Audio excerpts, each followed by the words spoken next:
বিশেষকৈ অসম পৰামৰ্শদাতা সমিতিক আমি অসমৰ সামাজিক, অৰ্থনৈতিক, শৈক্ষিক আৰু ৰাজনৈতিক বিষয়ত পৰামৰ্শ দিবৰ বাবে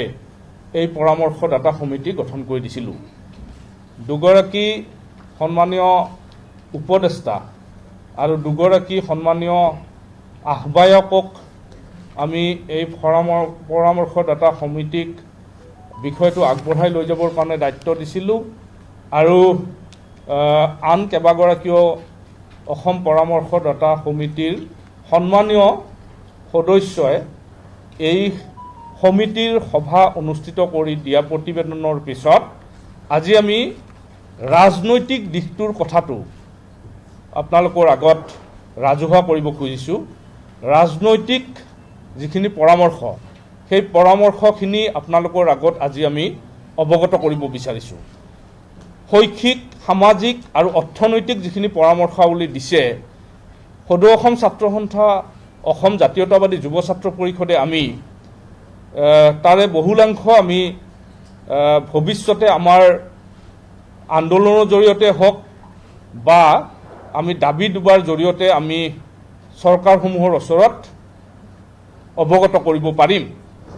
আৰু ভৱিষ্যতে ৰাজনৈতিক বিষয়টো আগবাঢ়ি যোৱাৰ পিছতো তাৰে বহুলাংশ হয়তো আমি ৰূপায়ণৰ কাৰণে আগবাঢ়ি যাব পাৰিম আৰু সেইকাৰণে আমি বাকী কেইটা বিষয়, শৈক্ষিক, সামাজিক আৰু অৰ্থনৈতিক বিষয়কেইটা আমি পিছলৈ আপোনালোকক জনাব পাৰিম। আজি মাত্ৰ ৰাজনৈতিক দিশ যিটো বিষয়, সেই বিষয়টো আপোনালোকক অৱগত কৰিবৰ কাৰণে এই সংবাদমেলৰ আয়োজন কৰিছোঁ আৰু এই ৰাজনৈতিক বিষয় আগবঢ়াই লৈ যাবৰ কাৰণে পৰামৰ্শদাতা সমিতিয়ে সদৌ অসম ছাত্ৰ সন্থা আৰু অসম জাতীয়তাবাদী যুৱ ছাত্ৰ পৰিষদক সুস্পষ্টভাৱে এটা নীতিৰ আধাৰত আগবাঢ়ি যাবৰ কাৰণে পৰামৰ্শ দিছিল আৰু সেই পৰামৰ্শৰ ভিত্তিত আজি সদৌ অসম ছাত্ৰ সন্থাই আমি বিষয়টো আগবঢ়াই লৈ যাব বিচাৰিছোঁ। এতিয়া মই প্ৰথমতে আপোনালোকক চিনাকি কৰি দিব বিচাৰিছোঁ, মই নিজে আটাইলৈ নমস্কাৰ, শ্ৰী দীপাংক কুমাৰ নাথ, সদৌ অসম ছাত্ৰ সন্থাৰ সভাপতি। সাধাৰণ সম্পাদক সদৌ অসম ছাত্ৰ সন্থা লুৰিণজ্যোতি গগৈ। ৰাণা প্ৰসাদ বৰুৱা, তেখেত সভাপতি অসম জাতীয়তাবাদী যুৱ ছাত্ৰ পৰিষদ আৰু পলাশ চাংমাই, তেখেত জাতীয়তাবাদী যুৱ ছাত্ৰ পৰিষদৰ সাধাৰণ সম্পাদক। লগতে আমাৰ ওচৰত আছে ডক্টৰ কৃষ্ণ গোপাল ভট্টাচাৰ্য আৰু শ্ৰীযুত বসন্ত ডেকা, তেখেতসকল অসম পৰামৰ্শদাতা সমিতিৰ আহ্বায়ক আছিল। আৰু আজি আমি এই সাংবাদিক মেলৰ জৰিয়তে তেখেতসকলক এই ৰাজনৈতিক আঞ্চলিকতাবাদী এটা শক্তি, ৰাজনৈতিক দল গঠন কৰিবৰ কাৰণে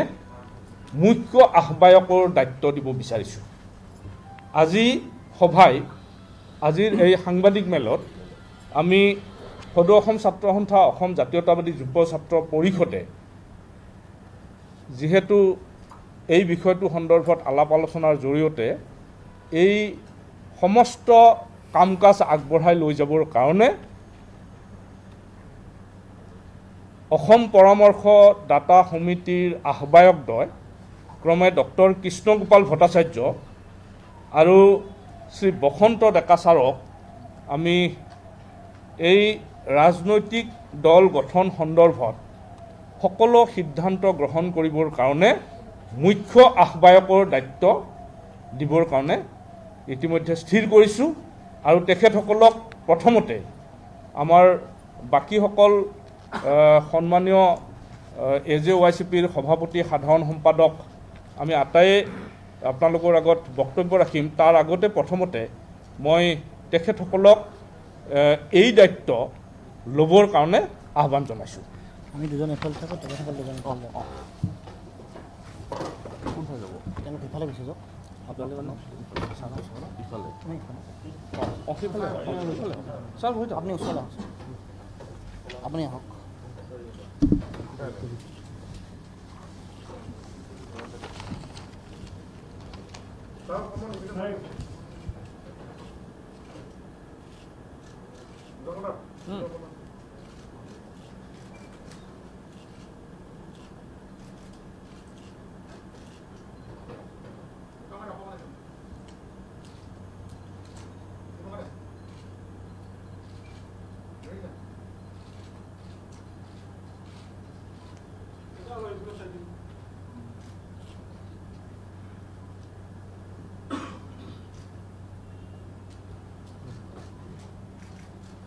হ'ব হ'ব হ'ব থেংক ইউ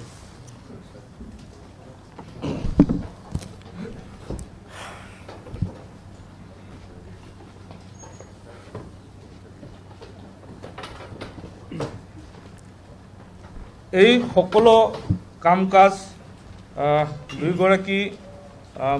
মুখ্য আহ্বায়কৰ হাতত অৰ্পণ কৰা হ'ল আৰু সদৌ অসম ছাত্ৰ সন্থা আৰু অসম জাতীয়তাবাদী যুৱ ছাত্ৰ পৰিষদে আমি সম্পূৰ্ণ অৰাজনৈতিক হৈ ভৱিষ্যতৰ দিনত আমাৰ সংবিধানে দিয়া যি দায়িত্ব সেই দায়িত্ব আমি পালন কৰি যাম আৰু সেই কথাটো স্পষ্ট কৰি দিছোঁ সদৌ অসম ছাত্ৰ সন্থা অসম জাতীয়তাবাদী যুৱ ছাত্ৰ পৰিষদ আমি সৰ্বকালৰ বাবে আমি অৰাজনৈতিক হৈ থাকিম আৰু এই মুখ্য আহ্বায়ক সন্মানীয় ডক্টৰ কৃষ্ণগোপাল ভট্টাচাৰ্য ছাৰ আৰু শ্ৰী বসন্ত ডেকা ছাৰ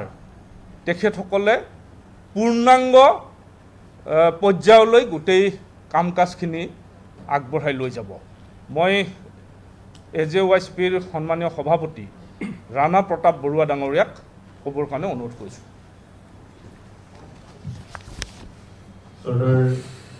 সাংবাদিক বন্ধুসকল জয় আপোনালোক সকলোকে আমাৰ সংগ্ৰামী অভিনন্দন জ্ঞাপন কৰিছোঁ ইতিমধ্যে সদৌ অসম ছাত্ৰ সন্থা আৰু অসম জাতীয়তাবাদী যুৱ ছাত্ৰ পৰিষদৰ আজি যি সংবাদে ছাত্ৰ সন্থাৰ সভাপতি শ্ৰীযুত দীপাংকৰ কুমাৰ নাথে ইতিমধ্যে কথাখিনি আপোনালোকক অৱগত কৰিছে আমি জাতীয়তাবাদী যুৱ ছাত্ৰ পৰিষদ আৰু সদৌ অসম ছাত্ৰ সন্থাই 19 আগষ্ট অসমৰ সুৰক্ষিত ভৱিষ্যতৰ স্বাৰ্থত শৈক্ষিক সামাজিক অৰ্থনৈতিক আৰু ৰাজনৈতিক দিশ এক দিক নিৰ্ণয় পৰ্যালোচনাৰে আমি কেনেকৈ আগবাঢ়ি যাব লাগিব আমাৰ নিজৰ ৰাজনৈতিক চৰিত্ৰ অক্ষুণ্ণ ৰাখি আমি দুয়োটা সংগঠনে বৰ্তমান জাতীয় সমস্যাৰ লগত জড়িত থাকি আমি পৰামৰ্শদাতা কমিটি এখন ইতিমধ্যে গঠন কৰি দিছিলোঁ আৰু সেই পৰামৰ্শদাতা কমিটিখনে ইতিমধ্যে তেখেতসকলৰ পৰামৰ্শ আমালৈ আগবঢ়াইছে আগবঢ়োৱাৰ পাছত আমি দুয়োটা সংগঠনে বহি আমি আলোচনা কৰি আজি আপোনালোকৰ জৰিয়তে সমগ্ৰ অসমৰ ৰাইজে যি বাট চাই আছে সাম্প্ৰতিক সময়ত বিশেষকৈ আমাৰ শৈক্ষিক দিশত অৰ্থনৈতিক দিশত সামাজিক দিশত আমাক বহু পৰামৰ্শ আগবঢ়াইছে যিখিনি পৰামৰ্শ আমাৰ দুয়োটা সংগঠনৰ কাৰণে আহি থকা সময়ত আমি আগবাঢ়ি যাব পাৰিম যথেষ্ট পৰামৰ্শ আমাক দিছে সেই বিষয়ত আমাৰ মাজতো আৰু আলোচনাৰ প্ৰয়োজন আছে বিশেষকৈ সাম্প্ৰতিক সময়ত যিটো ৰাজনৈতিক দিশ যি জাতি মাটি ভেটিৰ কথা কোৱা এইখন চৰকাৰ অহাৰ পাছত অসমৰ ৰাইজে বিচাৰিছিল এইখন চৰকাৰ অহাৰ পাছত যিটো ৰাজনৈতিক পৰিৱেশ এই গোটেই পৰিৱেশৰ ক্ষেত্ৰত এই গোটেই কথা বতৰাবিলাক আগবঢ়াই নিবলগীয়া হলে এটা সুস্থ গণতান্ত্ৰিক অসমৰ সকলো দল সংগঠন অসমৰ সকলো জাতি জনগোষ্ঠীক একত্ৰিতভাৱে আগবাঢ়ি নিয়াৰ এটা সুস্থ আঞ্চলিক দলৰ পোষকতা তেখেতসকলে কৰি আমালৈ যি পৰামৰ্শ দাঙি ধৰিছে এই পৰামৰ্শ অনুসৰি আগন্তুক দিনত ইয়াৰ গোটেই ৰূপৰেখা তৈয়াৰ কৰি আগবঢ়াই নিবৰ বাবে আমাৰ দুয়োটা সংগঠনে আমি পৰামৰ্শদাতা কমিটিৰ আহ্বায়ক ডক্টৰ কৃষ্ণগোপাল ভট্টাচাৰ্য ছাৰ আৰু বসন্ত ডেকা ছাৰক আমি আজি দায়িত্ব অৰ্পণ কৰিছোঁ আৰু এই দায়িত্ব অৰ্পণে তেখেতসকলে আমাৰ লগত আমি নিশ্চয় আলোচনাত আমি বহিম সেই অনুসৰি গোটেই ৰাজনৈতিক দিশটো আগবঢ়াই নিয়াৰ ক্ষেত্ৰত এটা সুস্থ ৰাজনৈতিক দল গঠন কৰাৰ ক্ষেত্ৰত তেখেতসকলে সিদ্ধান্ত তেখেতসকলে ল'ব আৰু সেই দায়িত্ব আজি আপোনালোকৰ সন্মুখতে আমি অৰ্পণ কৰিছোঁ অসমবাসী ৰাইজলৈ আমি এই বিষয়খিনি আগবঢ়াইছোঁ আমি এটা কথা কৈছোঁ যে সাম্প্ৰতিক সময়ত যথেষ্ট বিতৰ্ক হৈছে যথেষ্ট কথা বতৰা ওলাইছে এই ক্ষেত্ৰত আমি জাতীয়তাবাদী যুৱ ছাত্ৰ পৰিষদ আৰু সদৌ অসম ছাত্ৰ সন্থাই আমাৰ যে সংবিধান এই সংবিধানক সন্মান কৰি আৰু পৰামৰ্শদাতা কমিটিয়ে দিয়া প্ৰতিটো কথা আমি আগবঢ়াই নিয়াৰ ক্ষেত্ৰত আমি আগন্তুক দিনত আমি আগবাঢ়ি যাম আৰু বিশেষকৈ সাম্প্ৰতিক সময়ত এই ৰাজনৈতিক দিশটোৰ ক্ষেত্ৰত আমাৰ ইতিমধ্যে পৰ্যালোচনা চলিব গতিকে এই পৰ্যালোচনাৰে তেখেতসকলক আমি যি দায়িত্ব অৰ্পণ কৰিছো আগন্তুক দিনত তেখেতসকলে সেই দায়িত্ব পালন কৰি আগবাঢ়ি যাব তাত আমাৰ পৰামৰ্শ থাকিব অসমৰ সকলো দল সংগঠন জনগোষ্ঠীয় সংগঠন সকলোৰে লগত পৰ্যালোচনা চলিব আৰু সকলোৰে লগত পৰ্যালোচনা কৰি এটা অসমত সুস্থ অসমীয়া জাতি খিলঞ্জীয়া জাতিৰ সুৰক্ষিত ভৱিষ্যতৰ ক্ষেত্ৰত এটা সুস্থ আঞ্চলিক প্ৰক্ৰিয়া এই প্ৰক্ৰিয়াটোৰ আগবঢ়াই নিয়াৰ ক্ষেত্ৰত আমি যি তেখেতসকলক দায়িত্ব দিছো কিছুদিন অপেক্ষা কৰিব লাগিব খুব কম সময়ৰ ভিতৰতে তেখেতসকলৰ যি পৰিকল্পনা আগবঢ়াই দিব সেই পৰিকল্পনা অনুসৰি আমি আগবাঢ়ি যাম আৰু জাতীয়তাবাদী যুৱ ছাত্ৰ পৰিষদৰ পদুৱা অসম ছাত্ৰ সন্থাৰ যিটো আমাৰ অৰাজনৈতিক আমাৰ যি পতাকা এই পতাকা অক্ষুণ্ণ ৰাখি পেলাই আমি যিহেতু জাতীয় সংগঠন জাতিৰ কথা ভাবিব লাগিব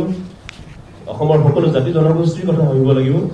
গতিকে আমি সকলো কথাখিনি ভাবি গুণি আগন্তুক দিনত আমি আগবাঢ়ি যাম লুৰিণজ্যোতি গগৈ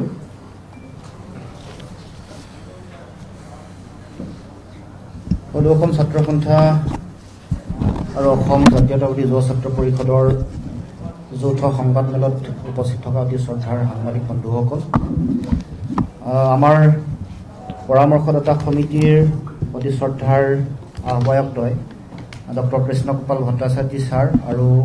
বসন্ত ডেকা ছাৰকে প্ৰমুখ কৰি ইয়াত উপস্থিত থকা ছাত্ৰ সন্থা আৰু যুৱ ছাত্ৰ পৰিষদৰ কেন্দ্ৰীয় সমিতিৰ বিষয়ববীয়া কৰ্মকৰ্তাসকল আপোনালোক সকলোলৈকে আমি আদৰণি জনাইছোঁ আৰু অভিনন্দন জনাইছোঁ ইতিমধ্যে আজি এই সংবাদমেল আয়োজন কৰাৰ যিটো মূল লক্ষ্য সেই সম্পৰ্কত আপোনালোকৰ আগত স্পষ্ট ৰূপত ছাত্ৰ সন্থা যুৱ ছাত্ৰ পৰিষদৰ সভাপতিদ্বয়ে উল্লেখ কৰিছে আমি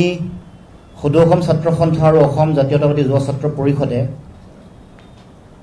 সাম্প্ৰতিক সময়ত অসমৰ জাতীয় জীৱনৰ সংকট এই সংকট নিৰসন বা এই সংকট কেনেকৈ আমি সমাধান কৰিব পাৰোঁ জাতীয় জীৱনৰ সুৰক্ষিত ভৱিষ্যত কেনেকৈ নিশ্চিত কৰিব পাৰোঁ এটা জাতি হিচাপে পৃথিৱীত জীয়াই থাকিবলৈ লগা যিবোৰ মূল অৱলম্বন শৈক্ষিক সামাজিক অৰ্থনৈতিক সাংস্কৃতিক আৰু ৰাজনৈতিক যিবোৰ মূল বিষয় আছে এই বিষয়বোৰৰ সম্পৰ্কত পৰৱৰ্তী দিনত জাতীয় জীৱনে ল'ব লগা যিবোৰ দায়িত্ব বা যিবোৰ ৰূপৰেখা অংকন কৰাৰ প্ৰয়োজনীয়তা আছে সেই সম্পৰ্কত আমাক পৰামৰ্শ দিবৰ কাৰণে অসম পৰামৰ্শদাতা সমিতি আমি গঠন কৰিছিলোঁ আৰু আন সকলো বিষয়ত তেওঁলোকে মূল গোটেই পৰামৰ্শসমূহ তেওঁলোকে আগবঢ়াইছে কিন্তু সেই সকলো ধৰণৰ পৰামৰ্শ আমি সংগ্ৰামী কাৰ্যসূচীৰ যোগেদি সমাধান কৰা আমি বাট উলিয়াব পাৰিম বা বিভিন্ন ধৰণৰ পৰিকল্পনাৰ যোগেদি অৰ্থনৈতিক বিষয় সামাজিক বিষয়সমূহৰ সমাধানৰ বাট আমি নিশ্চিতভাৱে পৰৱৰ্তী দিনত ৰাজনৈতিকভাৱে আমি উলিয়াবৰ কাৰণে নিশ্চয় পথ উলিয়াব পাৰিম কিন্তু আজি মূল বিষয়টো হ'ল যিটো ৰাজনৈতিক বিষয় এই ৰাজনৈতিক দিশত কমিটিয়ে এটা প্ৰস্তাৱ আগবঢ়াইছে প্ৰস্তাৱ অনুসৰি ছাত্ৰ সন্থা যুৱ ছাত্ৰ পৰিষদে অসমত এটা বিকল্প আঞ্চলিকতাবাদী গণতান্ত্ৰিক ৰাজনৈতিক দল গঠনৰ প্ৰক্ৰিয়াটো আচলতে ঘোষণা কৰাৰ যিটো প্ৰয়োজনীয়তা বা এইটো আগবঢ়াই লৈ যোৱাৰ প্ৰয়োজনীয়তাৰ কথা এই পৰামৰ্শদাতা সমিতিয়ে অতি স্পষ্ট ৰূপত উল্লেখ কৰিছে আৰু এই সকলো ৰাজনৈতিক দিশ তেখেতসকলে চালি জাৰি চাই বিভিন্ন ধৰণৰ বিষয় ইয়াত উত্থাপন কৰিছে বিশেষকৈ বিগত সময়ছোৱাত যিটো ক্ষমতাকেন্দ্ৰিক আপোচৰ ৰাজনীতিৰ যোগেদি অসমৰ জাতীয় স্বাৰ্থ জলাঞ্জলি দিয়া হৈছে সেই যিটো তেওঁলোকৰ এটা ক্ষমতাকেন্দ্ৰিক আপোচকামী দৰ্শনৰ বিপৰীতে অসমৰ জনগণক এক প্ৰগতিশীল ৰাজনৈতিক আঞ্চলিক ৰাজনৈতিক যাতে আমি আগবঢ়াই লৈ যাব পাৰোঁ য'ত সমাধানৰ বাট ওলায় য'ত আমি জাতিসত্তাটোক সুৰক্ষিতভাৱে আমি জীয়াই ৰাখিব পাৰোঁ আগবঢ়াই লৈ যাব পাৰোঁ তাৰ কাৰণে তেওঁলোকে শক্তিশালীভাৱে ইয়াত পোষকতা কৰিছে তাৰ লগে লগে জাতীয়তাবাদৰ আদৰ্শত আপোচবিহীন আঞ্চলিক ৰাজনৈতিক এটা আন্দোলন এইটো সংগ্ৰামৰ ৰূপত এটা আগবঢ়াই লৈ যোৱাৰ তেওঁলোকে পোষকতা কৰিছে য'ত বিভিন্ন খিলঞ্জীয়া জাতিসত্তা খিলঞ্জীয়া জনগোষ্ঠী চাহ জনজাতি আদিবাসী জনজাতীয় অজনজাতীয় লোক সংখ্যালঘু সম্প্ৰদায় সকলোকে যিটো ইনক্লুচিভ যিটো পলিটিক্সৰ যিটো চিন্তা য'ত বিভিন্ন জাতি জনগোষ্ঠীৰ মাজত সমন্বয়ৰ যিটো পোষকতা কৰি থকা হৈছে সেইটোক আধাৰ হিচাপে লোৱাৰ কথা উল্লেখ কৰিছে কাৰণ সাম্প্ৰতিক সময়ত ৰাজনৈতিক দলসমূহৰ তেওঁলোকৰ যিটো মূল এজেণ্ডা ধৰ্মীয় মেৰুকৰণ সাম্প্ৰদায়িক মেৰু বিভাজনৰ যোগেদি ভোট বেংকৰ এটা পৰিৱেশ সৃষ্টি কৰি সমাজত জাতীয় জীৱনৰ যিটো সমন্বয়, সেই সমন্বয়ৰ ভেটি থান বান কৰাৰ যিটো চিন্তা, সেই চিন্তাক নাইকিয়া কৰি অসমত সমন্বয়ক আধাৰ হিচাপে লৈ যাতে সুস্থ জাতীয়তাবাদৰ আধাৰত যাতে ৰাজনৈতিক এটা যাত্ৰা বা সংগ্ৰাম আগবাঢ়ি যাব পাৰে, এই কথা পৰামৰ্শদাতা সমিতিয়ে পোষকতা কৰিছে। ক্ষুদ্ৰ ক্ষুদ্ৰ জাতি হত্যাৰ অধিকাৰৰ কথা ইয়াত উল্লেখ কৰিছে। তাৰ লগে লগে শিশু মহিলা সকলোৱে তেওঁলোকৰ অধিকাৰ আৰু তেওঁলোকৰ সুৰক্ষা যাতে সুনিশ্চিত হয়, এই কথা স্পষ্ট ৰূপত উল্লেখ কৰিছে। অসম চুক্তিৰ 6 নম্বৰ দফা আধাৰ হিচাপে লৈ এই দফাৰ যিসমূহ পৰামৰ্শৱলী কাৰ্যকৰী কৰাৰ ক্ষেত্ৰতো পৰৱৰ্তী দিনত ৰাজনৈতিক যিটো যাত্ৰা, এই যাত্ৰাত এটা শক্তিশালী দিশত আগবঢ়াই যোৱাৰ কথাও পোষকতা কৰিছে। গতিকে আমি দেশৰ যিটো সংবিধান আৰু ইয়াৰ যিটো ফেডাৰেল গাঁথনি, এই গাঁথনিৰ অধীনত থাকি বিকল্প আঞ্চলিকতাবাদী ৰাজনৈতিক দলটোৰ মূল চিন্তা চেতনা বা কাম কাজৰ মূল মন্ত্ৰ আচলতে ঠিক কৰি দিছে তেওঁলোকে, যিটো কথা আটাইতকৈ গুৰুত্বপূৰ্ণ, আটাইতকৈ প্ৰণিধানযোগ্য, Assam first always and ever, Assam প্ৰথম সদায় আৰু চিৰদিন। এইটোৱেই মূল শক্তি, এই স্পিৰিটটোক লৈয়ে পৰৱৰ্তী দিনত ৰাজনৈতিক যিটো যাত্ৰা আৰম্ভ হ'ব। যদিও আমি সদৌ অসম ছাত্ৰ সন্থা, অসম জাতীয়তাবাদী যুৱ ছাত্ৰ পৰিষদ আমি অৰাজনৈতিক স্বতন্ত্ৰ চৰিত্ৰ যিহেতু আমি সুৰক্ষিত অৱস্থাত ৰাখিম, সেইকাৰণে আমি প্ৰাৰম্ভিক পৰ্যায়ত মুখ্য আহ্বায়কৰ দায়িত্ব আমি সন্মানীয় শিক্ষাগুৰু দুগৰাকীৰ হাতত আমি অৰ্পণ কৰিছোঁ। পৰৱৰ্তী দিনত তেখেতসকলে এই কাম কাজ আগবঢ়াই লৈ যাব আৰু ৰাজনৈতিক যিটো কাম কাজ পৰৱৰ্তী দিনত অতি শক্তিশালী ৰূপত পৰিকল্পিত ৰূপত আগবাঢ়িব। অৰ্থাৎ নন পলিটিকেল ইনিচিয়েটিভ যিটো আমি ল'ব লাগে ছাত্ৰ সন্থা যুৱ ছাত্ৰ পৰিষদে ইতিমধ্যে এইটো সমাপন হৈছে। পলিটিকেল যিবোৰ কথা বতৰা সন্মানীয় শিক্ষাগুৰু কৃষ্ণগোপাল ভট্ট ছাৰ আৰু বসন্ত ডেকা ছাৰ পৰৱৰ্তী দিনত পূৰ্ণাংগ ৰূপত পৰিকল্পিত ৰূপত আগবঢ়াই লৈ যাব। এতিয়া পলাশ চাংমাই ডাঙৰীয়া আপোনালোকক সম্বোধন কৰিব। অসম জাতীয়তাবাদী যুৱ ছাত্ৰ পৰিষদ আৰু সদৌ অসম ছাত্ৰ সন্থাৰ যি যৌথ সংবাদমেল, এই যৌথ সংবাদমেলত ইতিমধ্যে অসম জাতীয়তাবাদী যুৱ ছাত্ৰ পৰিষদৰ সভাপতি ৰাণা প্ৰতাপ বৰুৱা, সদৌ অসম ছাত্ৰ সন্থাৰ সাধাৰণ সম্পাদক লুৰিণজ্যোতি গগৈ ডাঙৰীয়াই আজি সংবাদমেলখনৰ লক্ষ্য আৰু উদ্দেশ্য সম্পৰ্কত ইতিমধ্যে বিস্তৃতভাৱে আপোনালোকৰ আগত দাঙি ধৰিছে। মই অসম জাতীয়তাবাদী যুৱ ছাত্ৰ পৰিষদৰ হৈ আপোনালোক আটাইকে আন্তৰিক শ্ৰদ্ধা আৰু অভিনন্দন জ্ঞাপন কৰিছোঁ যে সাম্প্ৰতিক সময়ত আটাইতকৈ যিটো চৰ্চিত বিষয়, সেই বিষয়টো সম্পৰ্কতেই আজিৰ এই সংবাদমেলখন সম্বোধন কৰা হৈছে। ইতিমধ্যে এই কথা অৱগত কৰা হৈছে যে আমি অসম জাতীয়তাবাদী যুৱ ছাত্ৰ পৰিষদ আৰু সদৌ অসম ছাত্ৰ সন্থাই যেতিয়া কা বিৰোধী আন্দোলনত অন্যান্য জাতীয় জনগোষ্ঠীয় সংগঠনৰ লগত একেলগে আমি ৰাজপথত আন্দোলন কৰিছিলোঁ, সেই সময়তে এটা প্ৰশ্ন উত্থাপন হৈছিল অসমৰ সমাজ জীৱনলৈ যে কা বিৰোধী আন্দোলনৰ লগে লগে অসমৰ আৰ্থ সামাজিক বিষয় বা ৰাজনৈতিক যিবিলাক বিষয়, এই বিষয়বিলাক সুৰক্ষিত কৰিবলৈ হ'লে এটা তৃতীয় বিকল্প ৰাজনৈতিক শক্তিৰ প্ৰয়োজন আছে নেকি, সেই সম্পৰ্কত সেই সময়তে চিন্তা চৰ্চা হৈছিল। আৰু তাৰ পৰৱৰ্তী পৰ্যায়ত সেই গোটেই বিষয়টো আগবঢ়াই নিব পৰা নগ'ল। এইকাৰণে আমি আগতেও কৈছোঁ যে অসমলৈ কভিড আহিল বা পৃথিৱীলৈকে কভিড আহিল, আৰু তাৰ পৰৱৰ্তী পৰ্যায়ত আমি অসম জাতীয়তাবাদী যুৱ ছাত্ৰ পৰিষদ আৰু সদৌ অসম ছাত্ৰ সন্থাই অসম পৰামৰ্শদাতা সমিতি গঠন কৰিলোঁ। আৰু অসম পৰামৰ্শদাতা সমিতিৰ যি প্ৰতিবেদন, সেই প্ৰতিবেদনত ইতিমধ্যে স্পষ্টকৈ পৰামৰ্শদাতা সকলে চৰকাৰ পৰামৰ্শদাতাসকলে কৈছে যে তৃতীয় বিকল্প ৰাজনৈতিক শক্তি এটাইহে প্ৰকৃতাৰ্থত অসমৰ যিবিলাক জাতীয় সমস্যা আছে, অসমৰ যিবিলাক অমীমাংসিত সমস্যা আছে, ইমান দিলে যিবিলাক সমস্যা সমাধান কৰাৰ প্ৰতিশ্ৰুতি প্ৰদান কৰি যিবিলাক ৰাজনৈতিক দলে অসমক বিশ্বাসঘাতকতা কৰিলে, এই ৰাজনৈতিক দলসমূহে কেতিয়াও এই যিবিলাক বিষয়, এই বিষয়বিলাক সমাধান নকৰে, আৰু সেইকাৰণে এটা তৃতীয় বিকল্প ৰাজনৈতিক শক্তিৰ প্ৰয়োজন। কিন্তু অসম জাতীয়তাবাদী যুৱ ছাত্ৰ পৰিষদ বা সদৌ অসম ছাত্ৰ সন্থা সকলো সময়তে অৰাজনৈতিক। আমি সেই ৰাজনৈতিক যিটো তৃতীয় বিকল্প শক্তি, আমি পোনপটীয়াকৈ তাৰ লগত আমি নিশ্চিতভাৱে জড়িত হ'ব নোৱাৰোঁ। আৰু সেইবাবে আজি অসম জাতীয়তাবাদী যুৱ ছাত্ৰ পৰিষদ আৰু সদৌ অসম ছাত্ৰ সন্থাই এই সংবাদমেলৰ যোগেদি পৰামৰ্শদাতা সমিতিৰে আহ্বায়ক চৰ্দাৰ কৃষ্ণগোপাল ভট্টাচাৰ্য ছাৰ আৰু বসন্ত ডেকা ছাৰক এই যি তৃতীয় বিকল্প ৰাজনৈতিক শক্তি, এই গোটেই বিষয়টো কেনেধৰণে আগবঢ়াই নিলে প্ৰকৃতাৰ্থতে এটা বিকল্প শক্তি গঢ়ি তুলিব পাৰিব, সেই সম্পৰ্কত তেওঁলোকক আমি দায়িত্ব দিছোঁ। আৰু এই গোটেই বিকল্প শক্তিটো তেওঁলোকে মুখ্য আহ্বায়ক হিচাপে কাম কাজ অব্যাহত ৰাখিব। গতিকে আমি অসম জাতীয়তাবাদী যুৱ ছাত্ৰ পৰিষদ বা সদৌ অসম ছাত্ৰ সন্থাৰ যিবিলাক ব্যক্তিয়ে আমি তৃতীয় বিকল্প ৰাজনৈতিক শক্তিটোৰ লগত জড়িত হ'ম, সেই সময়ত নিশ্চিতভাৱে আমি আমাৰ যিটো অৰাজনৈতিক চৰিত্ৰ, সেই অৰাজনৈতিক চৰিত্ৰ আমি অক্ষুণ্ণ ৰাখিম। বহু সময়ত এটা কথা হৈছে যে অসমত কেইবাটাও ৰাজনৈতিক শক্তিয়ে ইতিমধ্যে আত্মপ্ৰকাশ কৰিছে, কিন্তু আমি আকৌ কৈছোঁ যে কেতিয়াও আমি অসম জাতীয়তাবাদী যুৱ ছাত্ৰ পৰিষদ বা সদৌ অসম ছাত্ৰ সন্থাই আমি অন্তঃকৰণে কামনা কৰোঁ যে যিবিলাক জাতীয়তাবাদী শক্তি আছোঁ, সেই জাতীয়তাবাদী শক্তিসমূহ বা আঞ্চলিকতাবাদী যিবিলাক আমি শক্তি, এই শক্তিসমূহ বিভাজিত হৈ বৃহৎ যিবিলাক ৰাষ্ট্ৰীয় শক্তি, আৰু ইতিমধ্যে যিবিলাক শক্তিয়ে অসমক প্ৰতাৰণা কৰিলে আমাৰ আঞ্চলিক শক্তি বা যিবিলাক সাম্প্ৰদায়িক শক্তিয়ে ইতিমধ্যে শাসনত আছে, সেই শক্তিসমূহক উৎখাত কৰিবলৈ হ'লে নিশ্চিতভাৱে আমি ঐক্যবদ্ধ হ'বই লাগিব। আমি সেই অন্তঃকৰণে সেই কামনা কৰোঁ। গতিকে এই কথা আমি পুনৰ কৈছোঁ, আমাৰ মাজত তেনেধৰণে কোনো আমি কেৱল মাত্ৰ এটা ৰাজনৈতিক শক্তি গঢ় দিবৰ কাৰণেই ৰাজনৈতিক শক্তি গঢ় দিবলৈ কেতিয়াও আমি হাত নাবাঢ়ো। প্ৰকৃতাৰ্থতে এটা তৃতীয় বিকল্প ৰাজনৈতিক শক্তি, যি ৰাজনৈতিক শক্তিয়ে এই কেন্দ্ৰৰ যি ৰাজনৈতিক শক্তিয়ে যিবিলাক ৰাষ্ট্ৰীয় ৰাজনৈতিক শক্তিক পৰাভূত কৰিব পাৰিব, যি ৰাজনৈতিক শক্তিয়ে আমাক বিশ্বাসঘাতকতা কৰিলে তাক পৰাভূত কৰিব পাৰিব, যি ৰাজনৈতিক শক্তিয়ে কেৱল মাত্ৰ ধৰ্মীয় উন্মাদনা সৃষ্টি কৰি এক সাম্প্ৰদায়িক বিশ্বাস বিয়পাবলৈ চেষ্টা কৰে, সেই ৰাজনৈতিক শক্তি পৰাভূত কৰিব পৰাকৈ এক বিকল্প ৰাজনৈতিক শক্তি নিশ্চিতভাৱে অসমত প্ৰয়োজন আছে। সেই কথাটো অসম জাতীয়তাবাদী যুৱ ছাত্ৰ পৰিষদে আজি পুনৰবাৰ এই সংবাদমেলৰ জৰিয়তে আমি আকৌ স্পষ্ট কৰিছোঁ। পলাশ চাংমা ডাঙৰীয়াক ধন্যবাদ জনাইছোঁ। আৰু আমি যি দুগৰাকী আমাৰ সন্মানীয় ব্যক্তিক মুখ্য আহ্বায়ক হিচাপে এই দায়িত্ব অৰ্পণ কৰিছোঁ, তেখেতসকলৰ মাজৰ পৰা যদি কোনো এগৰাকীয়ে যদি বিষয়টো উত্থাপন কৰে ক'ব পাৰিব। ৰ'ব ছাৰ,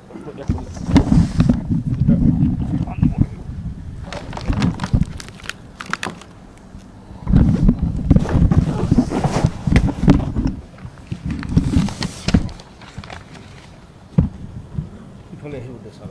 নালাগে, হ'ব হ'ব না।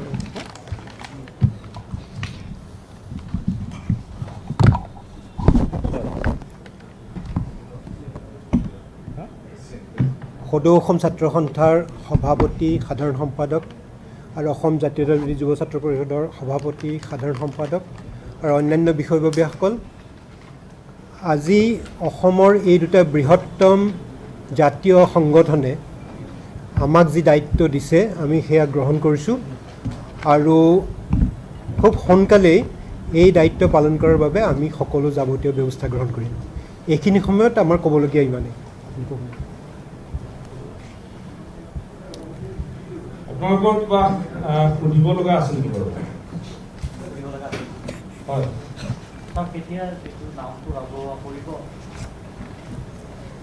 এইটো এতিয়া আমাৰ আজি দায়িত্ব দিয়া হৈছে, গতিকে তেখেতসকলৰ মাজত আলোচনা কৰিব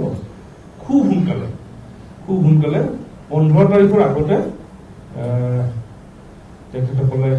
কিবা এটা কৰিবৰ কাৰণে চেষ্টা কৰিলে আমি ভাল পাওঁ। অখিল গগৈয়ে তেখেতে এটা কথা কৈছে যে সকলো আঞ্চলিক শক্তি একগোট হ'বলৈ তেখেতে আহ্বান জনাইছে, গতিকে তেখেতৰ যিটো আহ্বান, সেই আহ্বান আপোনালোকে কিদৰে গ্ৰহণ কৰিব বা আপোনালোকে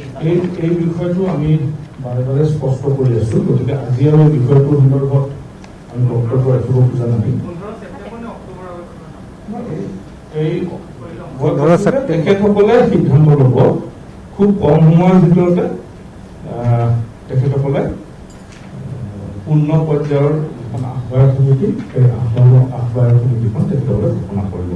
ইয়াত এটা কথা উল্লেখ আছে যে দলটো কৰ্মসূচী হ'ব পাৰে স্বাধীনতা কমিটি গঠিত, আৰু লিখা আছে 1951 চনৰ পৰা 61 চনৰ সময়ছোৱাত অসম চুক্তিৰ যিসকলক নাগৰিকত্ব প্ৰদান কৰিলে যিসকল প্ৰৱৰ্তন এতিয়া কথাটো হ'ল যে অসম চুক্তিৰ 56 নং যিখন প্ৰতিবেদন, সেইখন প্ৰতিবেদন গৰাকী বহুতে গ্ৰহণ কৰিব বিচৰা নাই, আৰু LDFৰ নেতৃত্বত যিসকলে তেওঁলোকে ৰাজনীতি কৰি আছে তেওঁলোকেও গ্ৰহণ কৰিব বিচৰা নাই। এতিয়া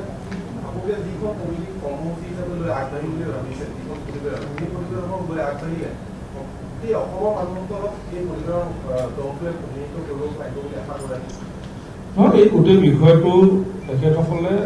এই ৰাজনৈতিক দিশটোৰ সন্দৰ্ভত যিটো কথা আমাক ইয়াতে কৈছিলে, সেইমতে আমি তেখেতসকলক দায়িত্ব অৰ্পণ কৰিলোঁ।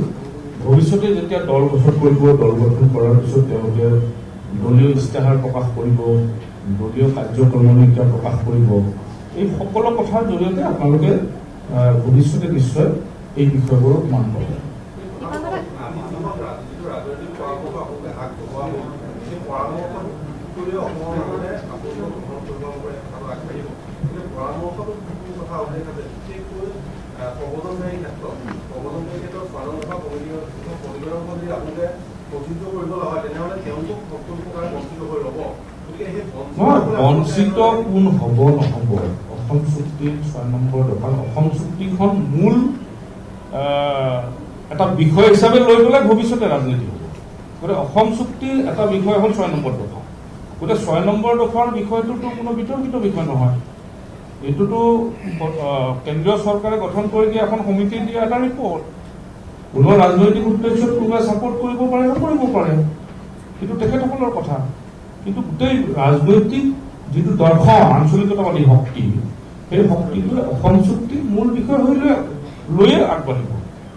ইয়াত আকৌ ৪৫ বছৰ বা ৪৩ বছৰৰ বাংলাদেশী আনি ৰাখি থকা সেই কথাবোৰ লৈ পেলাই এই সমিতিয়ে বা এই যি নতুনকৈ গঠন হ'বলগীয়া দলটোৱে নিশ্চয় মূল নভাঙায়। তেওঁলোকক ইয়াত যাতে কোনো কাৰণত সংস্থাপিত কৰিব নোৱাৰে, তাৰ প্ৰতিহে পদক্ষেপ গ্ৰহণ কৰিব। কৈছে যে বিৰোধী শক্তি, বিৰোধী শক্তি যদি একত্ৰিত নহয়, সন্মিলিত নহয়, তেতিয়াহ'লে মানে বিজেপিৰ পথ মসৃণ হ'ব নেকি? কাৰণ বেলেগ বেলেগ ভাগত বিভক্ত হৈ গৈছে দলসমূহ। তেখেতে সকলোকে আহ্বান জনাইছে এটা প্ৰতীক, এটা দল, সকলোৰে দৃষ্টিভংগী বেলেগ। কাৰণ আমি যিটো দৃষ্টিভংগীলৈ আগবাঢ়ি গৈ আছো, সেই ধৰণে আমাৰ লগত আদৰ্শ পন্থাবিলাক ব্যক্তিসকলক লৈ পেলাই এই প্ৰক্ৰিয়াটো আগবঢ়াই লৈ গৈছো। ভৱিষ্যতৰ দিনত যেতিয়া ৰাজনৈতিক বিকল্প এটা দিশত আগবাঢ়িব, তেতিয়া সেই সময়ত তেখেতসকলে সেই বিষয়বোৰৰ ক্ষেত্ৰত চিন্তা কৰিব। গতিকে আমি সদৌ অসম ছাত্ৰ সন্থাই অৰাজনৈতিক চৰিত্ৰ অক্ষুণ্ণ ৰাখি ভৱিষ্যতৰ দিনত আগবাঢ়ি যাম। একেদৰে AJYCPও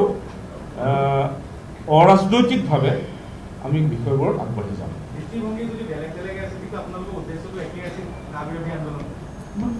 আমি একেলগে কৰা নাই নহয়। সদৌ অসম ছাত্ৰ সন্থা, 30টা জাতি জনগোষ্ঠীয় সংগঠন, AJYCP আৰু অসমৰ শিল্পী সমাজ, আমিহে আন্দোলনত নামিছো আৰু তেখেতসকলে এটা সুকীয়া ধাৰা লৈ আন্দোলন কৰিছে। আমি আন্দোলন একেলগে কৰাই নাই।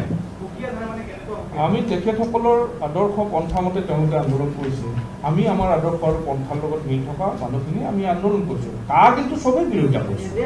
আমি কোৰ্টলৈ গৈছো, সেই ধৰণে কোৰ্টলৈ গৈছো। গতিকে এই গোটেই বিষয়টো মানে একাকাৰ কৰিলে উপযুক্ত উত্তৰ নলাব। যেতিয়া এই বিষয়টোৰ সন্দৰ্ভত প্ৰয়োজনীয় পদক্ষেপ ল'ব লগা হ'ব, সেই সময়ত ৰাজনৈতিক দলটোৱে পৰামৰ্শ নিশ্চয় ল'ব চবৰে, সকলোৰে লগত আলাপ আলোচনা কৰি পেলাই আগবাঢ়িব। গতিকে কৰিবলৈ আপোনাৰ কংগ্ৰেছত কৈছে যে আছু আৰু AJYCP যিটো নতুন ৰাজনৈতিক দল হ'ব, তেওঁলোকৰ লগত মিত্ৰতাৰ প্ৰস্তাৱ ইতিমধ্যে ত্ৰিপুণ বৰাই দি আছে বাৰম্বাৰ। নহয়, আমি আগতে বহু কথা ক্লিয়াৰ কৰিছোঁ যে আমি ৰাষ্ট্ৰীয়তাবাদী শক্তি বা সাম্প্ৰদায়িক শক্তি এই সকলৰ পৰা আঁতৰত থাকিম। আৰু এই ৰাজনৈতিক শক্তিটো নিশ্চয় তেখেতসকলেও নিশ্চয় এই শক্তিক পৰিৱৰ্তন কৰি ভৱিষ্যতৰ দিনত ৰাজনৈতিক যিবিলাক দিশ, সেই দিশবিলাক তেওঁলোকে আগবঢ়াই লৈ যাব। মই ভাবোঁ সকলো কথা আপোনালোকে গমেই পাব, খুব বেছি দিন নালাগে। গতিকে ৰাইজৰ স্বাৰ্থত আপোচবিহীন জাতীয়তাবাদী সত্তা এটা অসমৰ সুৰক্ষিত ভৱিষ্যতৰ স্বাৰ্থত জন্ম হ'ব আৰু খুব সোনকালে অসমৰ জনসাধাৰণে নিজৰ যিটো অনুভূতি, আমাৰ ওপৰত যে 43 বছৰৰ বাংলাদেশীৰ বোজা জাপি দিলে, আমাৰ চুবুৰীয়া ৰাজ্যকেইখনত সেই বাংলাদেশীৰ বোজাৰ পৰা যে তেওঁলোকক আঁতৰাই ৰাখিলে, আমাৰ ৰাজ্যখনৰ 6 শিডিউল অঞ্চলত এই আইনখনে প্ৰাধান্য নাপায়, এই আইনখনৰ এফেক্ট নহয়, এইবোৰ কাম কৰিলে অকল বৰাক ভেলী আৰু ব্ৰহ্মপুত্ৰ ভেলীৰ মানুহক সংখ্যালঘুত পৰিণত কৰিবৰ কাৰণে বাহিৰৰ পৰা অহা লাখ লাখ মানুহ জাপি দি আমাৰ ভাষা, সংস্কৃতি, সভ্যতা নিশেষ কৰিব খুজিছে। ইয়াৰ পিছত অসমীয়া জাতিয়ে হাত সাৱটি থকাৰ কথা নাই। জাতিটোৱে নিজৰ ভৱিষ্যত নিজে নিৰ্ণয় কৰিব লাগিব। আৰু সেইকাৰণে অসম পৰামৰ্শদাতা সমিতিয়ে অলপ আগতে আমাৰ সাধাৰণ সম্পাদকে কৈছে যে Assam first always and ever, এই অসম প্ৰথম সদায় আৰু চিৰদিন, এই যিটো বাক্য, এই বাক্যক আধাৰ হিচাপে লৈ ভৱিষ্যতৰ দিনত ৰাজনৈতিক পৰিকাঠামো তৈয়াৰ হ'ব। গতিকে ধন্যবাদ। তেখেতৰ গা অলপ ঠিক নহয়, অলপ দিন ধৰি তেখেতৰ গা অসুস্থ, আৰু সেইকাৰণে তেখেতে আজি এই প্ৰেছ মিটত উপস্থিত থকা নাই।